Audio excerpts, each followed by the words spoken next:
Welcome back to another episode here on the Hart and Hustle podcast. Our next guest says to me, I used to think comfort was the goal. Then I was laid off, caring for my dying mother in law and changing diapers in my living room. That's when I realized this is what I'm supposed to be doing. So, listen, tell us a story. Is it Chrysler? Chrysler, like the car. Chrysler. See, I was going to say it right, Chrysler. but I had a butcher because we were talking about names the whole time. I get it a lot. All is good. Chrysler. So talk to me, man. Like this, you spent 20 plus years, I'm not mistaken, in software and development. Yes. Life was lifing. You had a huge change within the last year and a half of of what you were doing that got you Yeah. very uncomfortable, and you called yourself a corporate slave actually for 20 years. What was that exact moment that shook you out of that comfort? Yeah. Like you said, Efrain, I did 20 years corporate. I knew what I was doing. I was comfortable doing it. It was safe. I'm probably maybe a risk adverse person. All I knew. It paid well, right? It kept the bills, paid the bills. But yeah, and then in during COVID, when I met my mother-in-law, let me like take it back a little bit. That was probably now 8 or 9 years ago. She was already homebound, so she was sick. She couldn't leave the house. That's essentially what it means, right? Health-wise, she just was always in pain. And so she had a private caregiver with her at all times. My wife and I lived more than 30 minutes away. And then COVID hit. You can imagine that crazy time. Everyone, there's a lot of trauma there, right? I won't open it too much. But her caregiver gave us 24-hour notice and said, I'm quitting, I'm leaving. You guys figure it out yourself how you take care of your mom, right? And remember, this is a woman who's late 60s, can't leave the house, needs a lot of help. And so my wife and I figured it out and we took care of her. And we became her caregiver for about 2.5 years, 3 years before she passed in the home. But one of the things she always, when I met her, she didn't like what I did was she's a person of high faith, really believes people should help people and the world. She felt what I did building software, I mean, to help people, but not in her way, you know what I mean, of really legitimately helping someone, right, in their lives. And so she always reminded me every month, like, I don't like what my son-in-law does. I get it pays, but if you could make a living helping others, that would be best. I would like that. So she passed away. We just actually celebrated, I'm looking at the calendar, maybe 2 weeks ago, 3 years. She passed away abruptly in the home. And then a few months later, I got laid off from my corporate job, doing 20 years. And that hit me. That hit me hard. And really, I thought about her words about, how to live a purposeful life, how to help others. And initially, I thought I was going to go back to corporate. That's all I know. Remember, comfort. Hmm. But what I ended up thinking was, how I became her caregiver the last 3 years of her life. And so that's where I started a home care agency called Right at Home here in Long Beach, California, really helping others in the home, Wow. just like my mother-in-law. What, Yeah. what was some of the, you were forced out. Some people would have Yes. taken the risk before, right? So Yeah. the emotions are probably even a little bit more scarier. Like what is next, right? What Yeah. why me? You're probably asking yourselves all these things like the why me? What's next? All this. You really had to survive that whiplash. One week you're in software, the next week you're giving hands-on care. You're learning like those moments that you were helping your mother-in-law. You were truly learning for what was next in your journey. You didn't even know was happening. Mhm. A lot of Mhm. times we're in these spaces where is the unknown. You talked about being comfortable. Life was challenging you to be uncomfortable. You didn't even know it. And now I'm more uncomfortable than ever. What are your feelings like today, man? Yeah. Are you still feeling nervous? Are you excited? Like, what are those feelings today? Yeah. I mean, I've been open for about a little over a year now, right? The home care agency. Mm. And to your point, I have my days just like anyone else where I think, what am I doing? Like I'm learning, I'm helping, it's meaningful. I think someone told me, hey, look, purpose doesn't keep the bills up, keep the lights on too, right? You still Hmm. need to be able to sustain yourself and the business and your caregivers and your staff and all that stuff. So, I have my moments of frustrations and nervousness of learning new things, learning the business.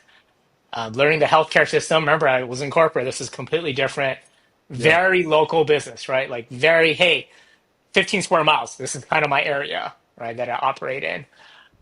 Learning sales and marketing, those are all things that I'm learning by and keeping myself uncomfortable, right? Like even this podcast, when you invited me, I don't do this often, but I do. You talked about your mission and sharing the stories of others and really helping others, and I was like, oh, this is it's not about me, it's not about my ego, about my nervousness. It's about sharing my story so I can help others as well. So, yeah, And there's so many people, man, that want to be entrepreneurs yeah, until they realize what entrepreneurship actually takes. And you actually, I remember you kind of in awe as I told you my story. Like, wow, yes, you've yes, been having the hustle. I'm just getting yes, started, and just getting started respectfully so, yeah, right? yeah, You're over a year in, you're loving it. There's still a smile on your face. Clearly, you're enjoying it. yeah. What are some of the things that you've learned from entrepreneurship that can be taught? A lot of people, I think that when we talk about entrepreneurship, you only learn it by doing it. No one can teach you this. No one can prepare you for this. There's a lot of people that want to do what you want to do, man. They want to open up this at-home care center. They want to get into this space of giving back. Hmm. Hmm. They're just very nervous. They're scared. Any words of encouragement for those people? Okay, first of all, just accepting you're never going to be ready. Like Yes. I think other people told me that, right? But I'm like, no, no, I think I'm ready. Mentally, financially, I think I'm ready. But when you're in it, it's very different, and there's never a perfect time because that's what people always say, right? Like I was forced into it, like you said, my friend. But there's never a perfect time. You just kind of commit, right? Obviously, you have responsibilities. You want to honor those Mhm. responsibilities as a person, but you're like just jump in. That's what I did, and you'll figure it out because everyone, from what I can tell, does right, whatever how it looks. And I think just keeping. I think I spoke with an entrepreneur friend who's been doing it for 20 years, right? When he first came out of college, and he's been kind of coaching me through things. Um, and he said, "It's hard, right?" I'm like, "Yeah, it's hard," And he said, "Well, you know what? You're showing up every day with your hard hat. Just show up every day. Yeah. That's it. Just show up every day," Show up he every said. day. He should show up every day. And you're that's what it is, right? And that's how I see it. And I think um yeah, and I think that's a lot of success, right? Is showing up every day. It's not being quote unquote smarter than the other person or anything like that. It's just putting yourself out there and putting the effort in every day, no matter how hard it is. Anytime that someone ask me the question like, "How do you do it?" I say Yeah. you got to stay consistent. Like consistency wins. Like there's going to be times you want to give up. If you don't think that, we just kind of had a story, prior that would hopping on here. There's been Yeah. many a times of those moments where I ask myself, why don't I just go to a 9 to 5 where I can just clock in and clock out and have to not worry about it? But there's also a time in my life where I said, why am I stressing over somebody else's problems when I can stress over my own? And in reality, you're stressing over your own problems. You can control everything, right? And maybe not right now the way you want to. You have to play every single part of your business, wear Hmm. multiple different hats. But what happens is that when you get someone now on board, that you actually have an idea of what marketing looks like, that you have an idea of what a leader looks like, and what this person should be doing. So now you have an expectation. If you can do it as good as me or better, then it's a win. If you can't do it better than me, and I don't even know this world, then you're not part of the team, right? Like that's just what it looks like, man. So it is you're learning so much, man, and it is fun. It's fun and it's challenging, and there's times you want to give up, and there's times like you're Yeah. asking you probably yourself like, why did I even do this? Why, who told me to do this? I think I asked you that too, right? Or like you said, you've been hustling for over 20 years. And I'm like, I just started. I'm learning, and I'm used to, like anyone thinking, I'm used to that every 2 week paycheck. And I've had to adjust, right? Like as someone says, you're paying to go to work right now. I'm like, yep, I'm paying to go to work right now because I believe in that long-term vision. So, Yeah. Listen, it's been 3 years. What do you hope she'd say if she saw you and what you built now? Your mother-in-law. oh, that's a really good question, man. Um, What do I think she would say? Yeah. What would you say with what you've been able to build? You Yeah, took her yeah, advice. You went out yeah, and now you're in a space of helping people. yeah, yeah. No, she'd be happy, right? She'd be happy, you know. Yeah, that's all I could say. I think She would she'd say, probably like, you finally did it. You took my advice. You should have done it sooner. You said 13 years. You should have done it 13 years ago. Like, what are you waiting? Yeah, yeah, but no, no, she'd be happy, right? Like my wife is in healthcare too, so and she kind of navigated my wife toward that, and she I love it. and No, I and love and it, man. so no, I think it's anything, right? Helping others, not just healthcare, right? But yeah, no, she I think she'd be happy with so far kind of what I've done. Now, as an entrepreneur, there's Hmm. sometimes there's no steady paycheck. Your caregivers could be underpaid. Families could be underinsured. How do you keep going when the math is not even mathing? Doesn't always Yeah, work. yeah, yeah. So I I always tried no matter what, and I've trained my staff this too. I said, look, I mean, the reality is in my space, home care, you have to be poverty to get some sort of assistance. Like insurance companies don't cover it. Most of them don't. It's mostly out of pocket. Um, and so you can imagine I get calls every day, and I've trained my staff of like, even if we can't help them, like, they can't afford it, they've said it, give them resources, right? I say, hey, these are the resource list. Ask them to ask for their social worker and XYZ or case manager, or hey, check out this nonprofit. They might be able to help you. So even though we can't help them personally, like when you say the math isn't mathing, right? Like I can't, Hmm. I gotta pay my caregivers, living wages as well. Uh, we go, okay, well, these are these other resources in our community that could potentially help you, or some options for you. So that's how we help people when we can't either financially make it work, right? And we always try to work with families. Some families also think that they need a lot of care. Hmm. And the reality is, you don't need 24/7 care or 12 hours a day or something like that. We can make it work with families where you just do a few hours a day, if that, or even 2 or 3 times a week. You said something very interesting the first time that we met. I want you to kind of tap Hmm. into this. So, Yeah, when we talk about families, there's still a misunderstanding about the real cost of long-term care, yeah, and what it and can we talk about what do you wish they knew before it became this crisis or becomes this crisis? Because I remember one time yeah, you saying, "I don't want people like in reality, I'm in this business, but I don't want you to come call me." yeah, Right? Like there's yeah, so much yeah, there to kind of break down, man. Like, and I just yeah, love you become the resource, teaching people what they don't know, even when you can't help them. But you're yeah, also trying to help people before they even get to this space in their lives. But people are yeah, having a misunderstanding, man. Could you kind of clarify that yeah, for us? yeah. No, that's a very good question. So the first thing I said was, a lot of people assume insurance covers home care. So meaning, when I say home care, meaning caregivers, meaning it's not medical, but it's all the things for your audience that we all take for granted when we're younger, whether it's Hmm. feeding yourself, getting out of bed, bathing yourself, right? Going to the store. Those things all my caregivers specialize in, right? And so everyone assumes insurance covers everything, right? Whether you have Hmm. Medicare or Medicaid, it's going to cover this. It does not cover this. They only cover medical things, right? Enough to keep you alive. But as we know, you need to do those things Hmm. to stay alive. Now, the reality is most people will have family members as caregivers, like I did with my mother-in-law, right? As long as with my wife. Um, but then people don't consider that, so they don't save for that. And so what I mean by don't use my services is when we're young, Ethan, we need to take care of ourselves. Like make it a Hmm. lifestyle into eating right, working out, sleeping. You don't need some crazy diet or anything, right? Everyone knows what they should be doing. We just don't do it, right? Correct. And so we don't realize that. But when you're at 70, 80, and your chronic conditions are building up or you didn't take care of yourself, you're going to need a lot of care. And a lot of people go, oh, well, Medicare will just cover it. I'm like, if you got no family taking care of you, right? Like any Hmm. of that or friends, it's going to be hard. It's hard, Yeah. right? And as you know, the aging population, silver tsunami, right? There's like 11,000 people retiring every day in America over 65.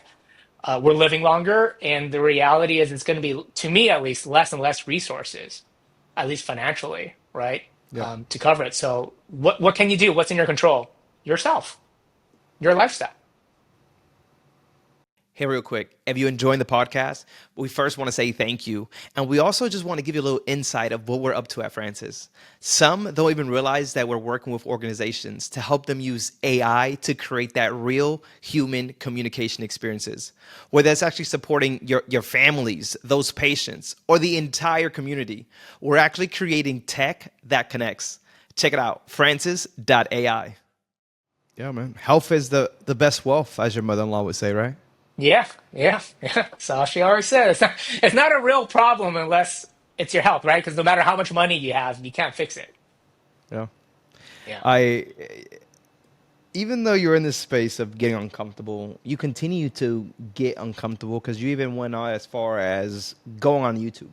So even though you say you don't do this often, you went on to Yeah. something that a lot of people won't do: get in front of a camera to share resources, to tell your story public, the mess, the fear, the finances. What made Yeah. you want to tell Yeah. the truth when most people fake success? I I think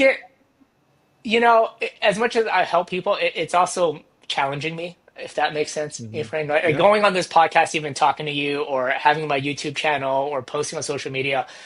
Every People who know me closely, and not many, like I'm an introvert. I don't. I'm fairly private. But stuff like this, doesn't get talked about, And if I may, I'm gonna change it a little bit slightly, Go ahead. right? Yeah. I think maybe you and I talked about it at one point. I'm like, even in Western society, we don't talk about death, right? And I was like, everyone goes, "Oh, that's really morbid." I could see some people Yeah. listening going, "Oh, that's where are we going with this, right?" Ephraim, why'd you invite this guy? But it's reality. It is There's- here, and we should obviously we all want to live longer, all that good stuff, and have a good quality of life. But I'm like, that's reality, so we should talk openly about it, right? Mhm. And sharing on things like that. Not that I talk about death all the time, but I'm like, yeah, people should plan. I see it every day. Mhm. Families are struggling with, oh, we didn't have a plan, or this happened, or mom didn't set something aside, so we don't know what to do, right? She's stuck in the hospital and she can't talk, Mhm. you know? Um, Yeah. so yeah. And to what you were just saying, and I say this sometimes when I'm in the space of at home care or just speaking about death, Yeah. is that I think last year my mom, she's like, "Hey, I would love to have all my kids together. Let's play Mm. bingo, and I have something to tell you guys." Okay. What? Okay. Like, sounds a little Okay. scary. Sounds a little Yeah. scary. Yeah. But no, we get there, and she's like, "Hey, I just want you guys to know that I've been preparing. Mm. I have Mm. everything that I want already written. I already have who's going to be my voice, even though Mm. this is what I Mm. want.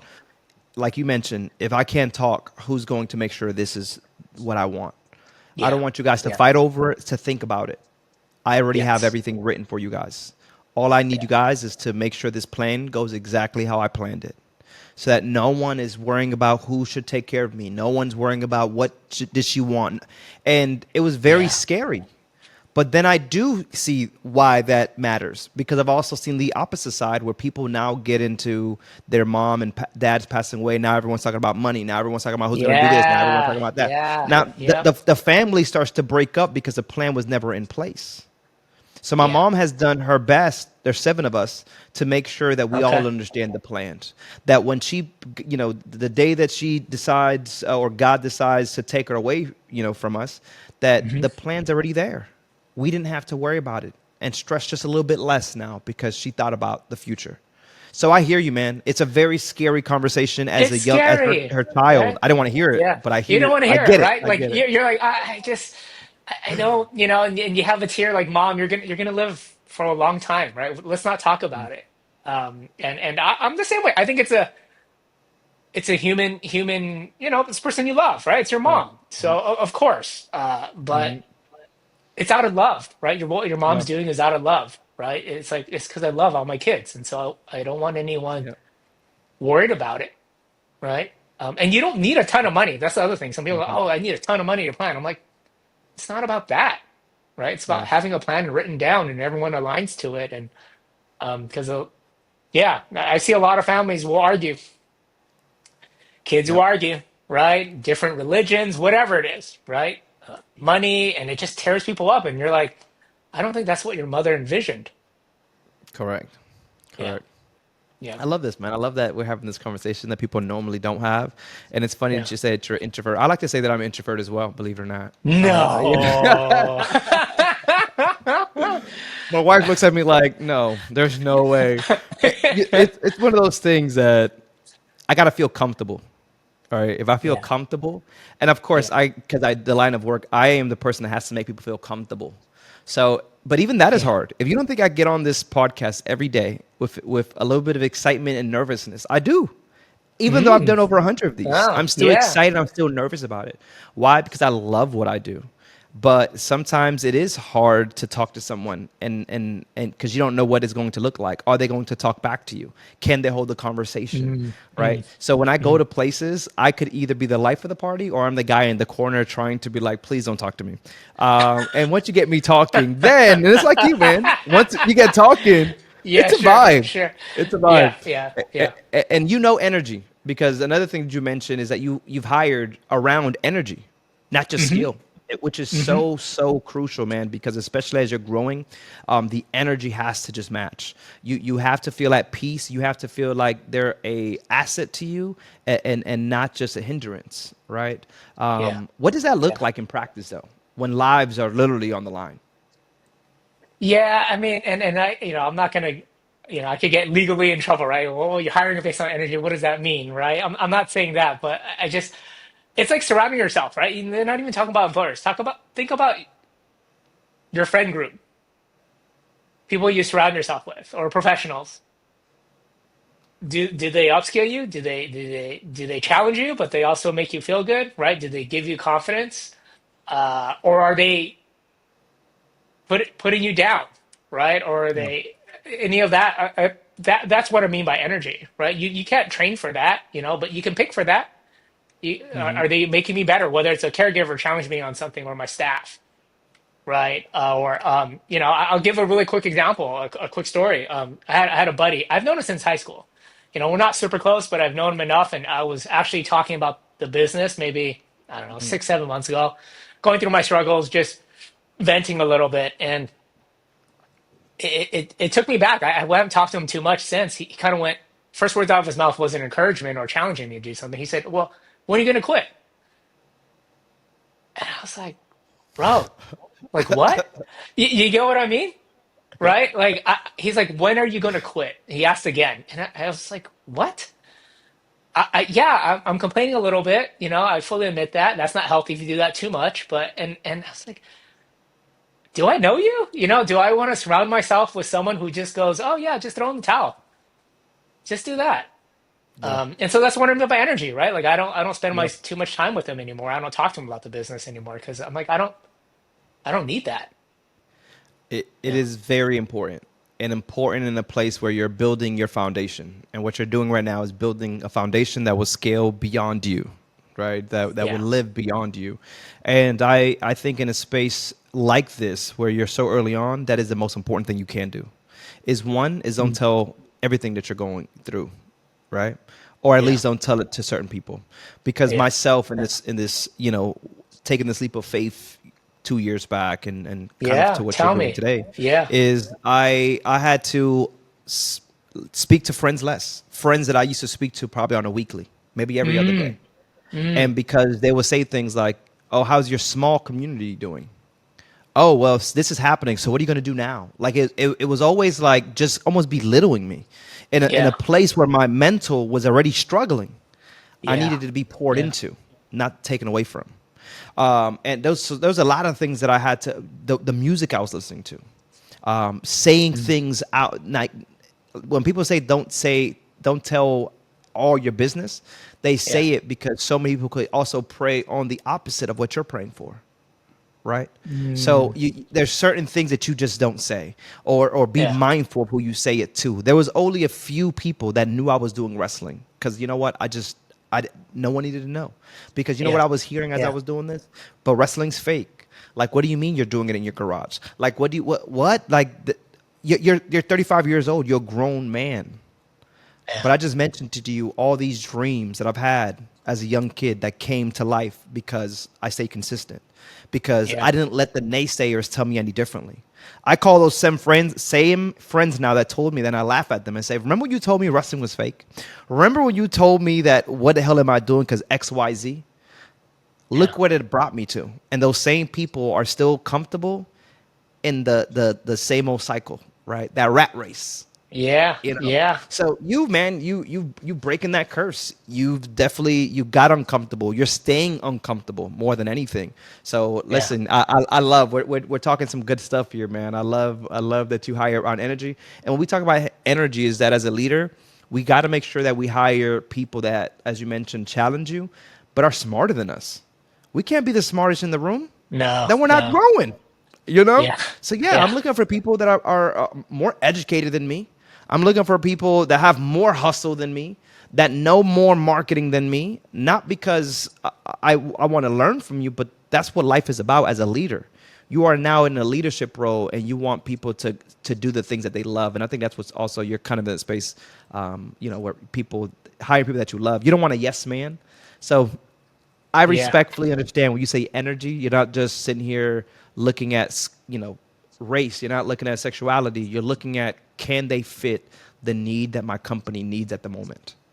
Yep. So I love that, Yep. man. I love that. We're having a good conversation, man. Do you remember your first Yeah. task that you actually had to delegate to protect your energy and your mission, actually?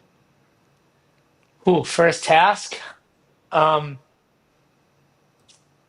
yeah, actually, I would say hiring. I know it's weird. We're talking about hiring, right? Like, so when I first started, I hired, she's still with me. She's awesome. And she's kind of I call her a doer of all things. That's literally what her business card says. I mean, officially it's office manager, but she does everything, right? And so as I hired her, the goal was to build up the team, right, of caregivers. So she had to do hiring, like orientation, interviews. So I trained her through all that. And I know I've seen the literature of business leaders of, oh, hiring the founder always needs to be involved in hiring, and I still am, right? I get final approval. Um, but there's that's the first thing I delegated, right? Was I was like, look, you're aligned with me. You know what needs to happen. I know you enough. Um, and I always tell people, look, we're all make mistakes. And I make mistakes. I made terrible hires before. Like, it's just reality, Yeah, right? So as long as I say we only get in trouble when we don't learn from it, same time we get in yeah. trouble. So yeah, so that was the first thing I delegated. I know it sounds crazy to some people probably, but I'm like, no, I delegated hiring to a certain extent to her. Yeah, Sometimes you got to. Sometimes you yeah, got to. Sometimes you may be overlooking great talent. So I love it. yeah, And you know what? Back to hiring. It's like dating. You'll go through multiple people before you find the one. I can imagine that who your wife is today, that wasn't always your girlfriend, right? You had to go through a couple of yeah, different girlfriends to realize, right, oh no, this is the one that I want to spend the rest of my life with. And that's yeah, exactly what it looks like for office manager, for a caregiver. You want to find someone that you can spend the rest of your life with, that you would love to see them and their family win. Like, that's what it is all about. yeah, So yeah, man, this is some good stuff, man. What is the home care yeah. industry, you think, or why does the home care industry, you think, need people who don't come from healthcare? Because I think that's also something that you spoke about, and I think it's also really good to talk on. Yeah, I mean, I think, look, from a business perspective, depending on the state you're in, but the reality is it's a low barrier entry of business, right? I mean, that's why they have franchises, they have all kinds of home care agencies. Um, but I think so. Number one, it's just from that perspective, from a pragmatic perspective, it's easy to get into. Number two is because we're dealing a lot with non-medical, you don't need to have necessarily a medical background. Obviously, it's better, it's easier, and a lot of home care agencies will hire nurses, right, and things like that to help, of course, as you scale. Um, but I think really, to answer your question around, why is that important? I just think it's just a different lens, right? I will say, and I think some other healthcare professionals have heard me. I know my wife definitely has heard me say it. Coming from the tech world, and I was not a genius in tech, don't mind you, right? I did not work for some crazy startup. I'm not a millionaire. I'm not, but I look at healthcare and I'm like, oh my gosh, the tech they're using is literally 20 years ago, 25. I mean, they still fax. They fax everything, medical Yeah. records, blah, blah, blah. The systems don't talk with one another. And so that's why I personally think it's important to have a lot of people from outside the industry because every nurse I talk to, doctor goes, we've been doing this for 30 years. It works. Yep. I'm Yep. like, but you're going to make a lot of mistakes. It's costly, right? So saying And that, yeah, you yeah, having a background in software, technology, AI being one of those things that I think healthcare people are also trying to incorporate, at least yes, when it comes to that yes, one-on-one patient interaction. But there's yeah, also so much room to use it on the admin side of things. And I'm a big believer that if you implement this on the back end admin, the repetitive task, you allow people to do more of the things they love and less of the things that they just can't stand. Are you guys in the space of dipping your toes into AI yeah. implementing that technology into today's world into the at home care? Yeah, there's definitely a space for that. AI, like I personally have not too much, not yet, because I think I'm fairly new. But as I get more repetitive tasks and I start scaling, my goal is to automate, like you said, the things that no one wants to do, right? Like but it's required. There's a lot of paperwork. There's a lot of documentation in healthcare for good reasons. I understand, um, but a lot of that can be automated because at the end of the day, what you want to do is spend more time with the patient. But whatever you're doing, if you're, anyone listening can realize, hey, when I go to the doctor's office, they're constantly typing. A lot of them don't even look at me. They're just like typing. I They're agree, taking one hundred notes, right? percent. They're documenting, right? They have to. And then da da da, right? Or for insurance reasons, da da da. And they're like, okay, yeah. Now, I know they're already experimenting with AI that is taking notes for you, right? Charting for you, right? For the doctor or for the nurse, and then summarizing it. And it's all digital. And now someone could actually spend more time human to human. Because remember, we're in healthcare. This is about humans, Yeah. uh, like just being with one another, right? And just listening. And so I think that's where I think it's headed. There's a lot of the data and repetitiveness, the errors, the costliness of running software in the background. I think it's going to lower a lot, and I think it's going to help a lot as especially people live longer and age, right? As we mentioned earlier, um, with the space because the system's getting Yeah. overwhelmed, as we all know. So No, it's funny that you mentioned. I tell that to anybody that's in the healthcare industry is that I can't stand go yeah, to the doctor because it's not like they look at me anyway. They spend 5 minutes with me, never looked at me, probably don't even know what I look like. I could walk out and you go back in like, did that person have glasses on? I don't know because that's truly what it's like, man. yeah, When you think yeah. about, back in the days we had that family doctor that knew the family. Nowadays, man, they don't know anybody. They got to see so many patients within an hour, and then they got to do all these Yeah. documentations, and Yep. it's an experience. I want to have an experience when I go and see someone that I felt like they cared, because as humans, we want people to care for us the same way Hmm. that we care for others. And if we don't experience that, it's what am Hmm. I going for? Like you're just doing almost like your job. You're just kind of just doing the Checking the check boxes, boxes and right? all that. Yeah. Yeah. So it's a little annoying, man. But what you are today, it's a voice for so many. So this next question is for someone who's Hmm. listening who's stuck in the rat race or in the corporate world, but they're called to Hmm. serve. What's the first move, man, that you think that they should make? Ooh, first move. I think just kind of laying out why you want to do it is the first thing because that's going to challenge you. Right? Your why has to be greater than everything else, because you're going to be thinking about, and I'm not advocating, hey, just quit like the next day, right? I'm not going to say, hey, just, even though I said jump in, but jump in with an real clear understanding of, well, why am I doing this? Um, and I'm not saying the why pays the bills, right? But it's going to keep driving you toward that when it's hard, right? When you're like, here I go withdrawing more money, right, to pay for this in the business or whatever it is, right? Or I got to pay rent, kind of thing. But I think that's the first thing I would say is your first move. And then obviously the really quick second thing is I would say be responsible too, right?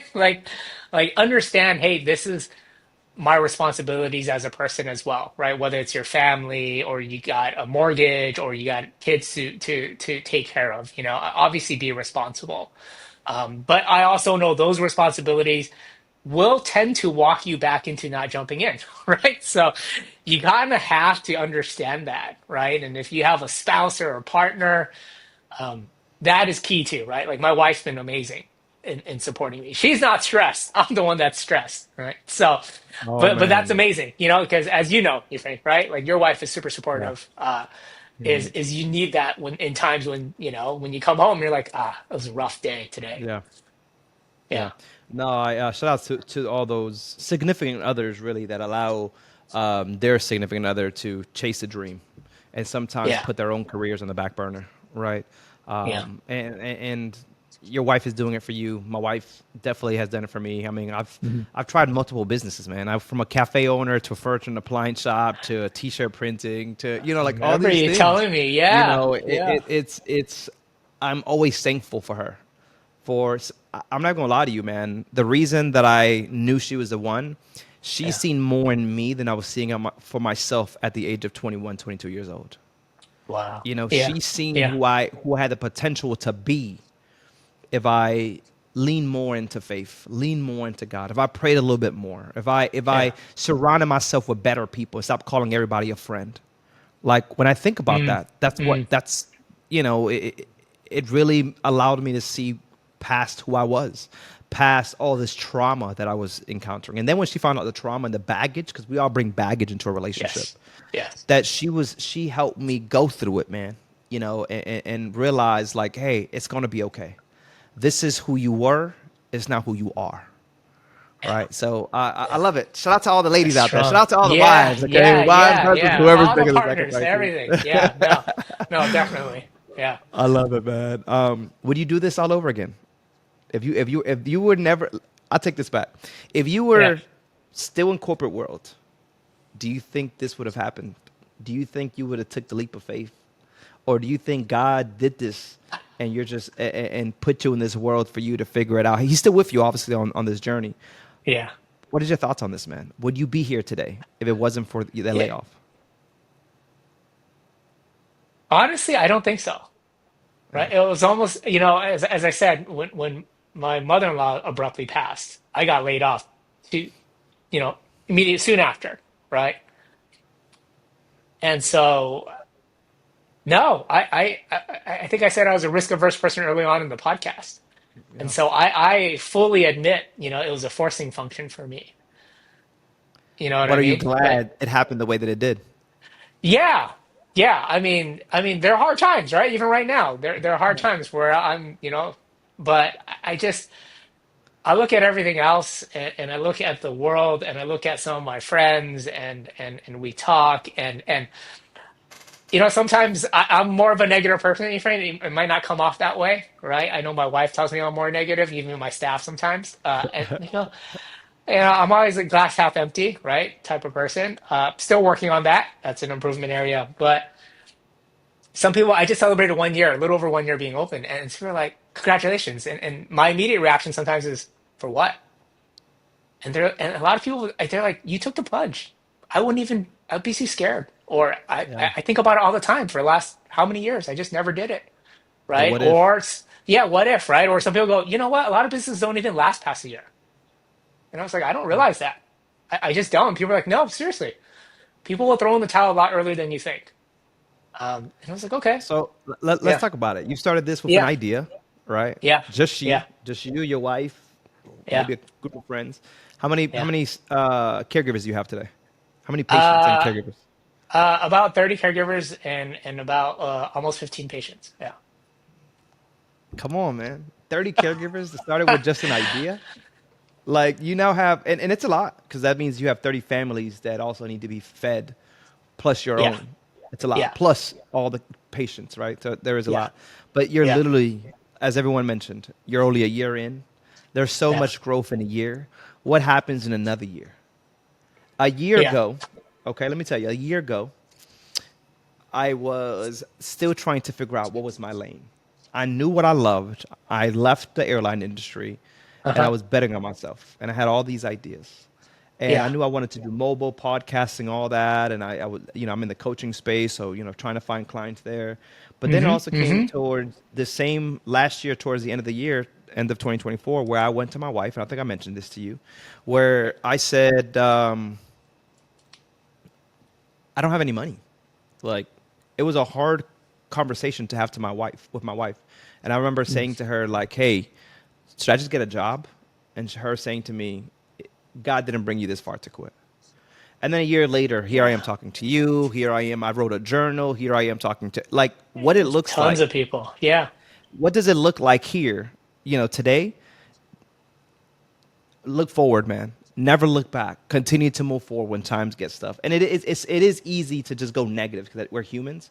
But Yeah. what does success look like for you now, man? Man, after seeing what you walked through over a whole year and seeing what life has brought you, what does Yeah. success look like for you?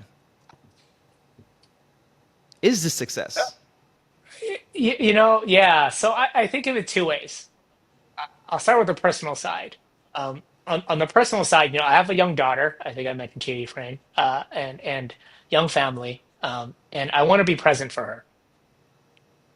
I don't I don't want her to feel, even though I'm physically there, that's what a lot of people do, but I'm thinking about work or business or whatever it Yeah. is. So that's success to me. One is like being present for my family, uh, particularly for my daughter, right? As she grows up. And then number two on the business side to me is just, I call it the vision, the 3 100s. I'm still playing with the idea in my head, but it's 100 people vouching for me in the community, whether they're in healthcare or a community leader, whatever it is. Hmm. It's 100 families I'm impacting or patients, and there's 100 caregivers that I'm impacting or providing work, right? Okay. That's how I view it, right? Like I don't need to grow. Some people grow into like a huge empire. I mean, that's fairly big, honestly, but Yeah. in home care space, but some people have like few hundred caregivers, right? 500, Yeah. 600. I'm not looking for that, right? I don't need that. I just want to have a meaningful impact and to be able to go home and be with my family. Well, you're at 35 caregivers, almost halfway there in a year. So you're definitely going to hit that 100 there. I'm one of those people that's going to vouch for you and what you do. So I'm at least Appreciate one it, of man. 100. I can imagine there's so much more. You Yeah. got 15, you said patience. So you're a Yeah. quarter of a way there. You've made progress because you've never given up and you showed up every single time, even when life is hard. I'll leave you with this blind question, man. I know we're coming up to time. Yeah. What part Yeah. of caregiving broke you, and how did rebuilding from that moment change how you lead today? Ooh, what part of caregiving broke me? Yep. I, I would say watching someone age, right? Watching my mother-in-law age and anyone, right? Even with families or patients I work with. And then just watching them age, there's suffering, right? Mentally or physically, they're not feeling well. And then actually watching the families go through the emotional ride of that, whether, oh, got checked into the hospital or they just fell and you have anxiety and look, I love the elderly, right? I deal a lot of elderly, but they got some strong opinions. Like even if you're like you fell, you need help. Like, no, I don't need help. Yeah. It's emotional, right? And they're scared too. That's the other thing. So I Yeah. think that's what broke me was working with my mother-in-law and just she was a strong-willed woman, right? And she, I knew we knew what she wanted. She was like, in the end, you probably could save me, and we probably could have, honestly, if we took her to the hospital. But she said, I want to pass in the home. I want to go this way. Yeah. So I don't know if it broke me, but it's just really I understand, right? Like, okay, Yeah. I honor that, right? I honor that, and especially since she was 100% cognitively there. Um, so I don't know if I answered your question, my friend, but No, it you was did, just man. I appreciate just you. No, I just appreciate you. going through that, right? And everyone's going to go through it. Everybody's going to go through it. Yeah. Um, Well, yeah. listen, man, I appreciate the conversation. We've been talking for some time. I want to respect your time. Where people can find you? What is the website? Are you on LinkedIn? So if people want to reach out. Yeah, yeah. So on LinkedIn, it's Chrysler Ing, my first name, Kreiser. There's not many Chryslers, Ing, NG. And then my company is CareInLongBeach.com. So if you search for that, if you search right at home Long Beach, we'll pop up immediately, whether it's a YouTube channel, Instagram, all that. We're on that. So I love it. Well, Chrysler, yeah. thank you so much for your time. For those that are watching, make sure you guys do share, like, subscribe. If you want entrepreneurship tips, this man right here is living it. Okay, he can tell you exactly his day to day. Make sure you guys follow. Are you on YouTube? You didn't tell us YouTube. What is the YouTube? Oh, I'm on YouTube. Yeah, yeah. Same name. It's What actually is it? yeah, right at home Long Beach. It's gonna pop up. Yeah, Copy, copy. Guys, make yeah, sure you guys go yeah. follow. This is Chrysler. My name's Efrain. We'll catch you guys in the next Appreciate episode. it, friend. Later. Thank you. Thank you.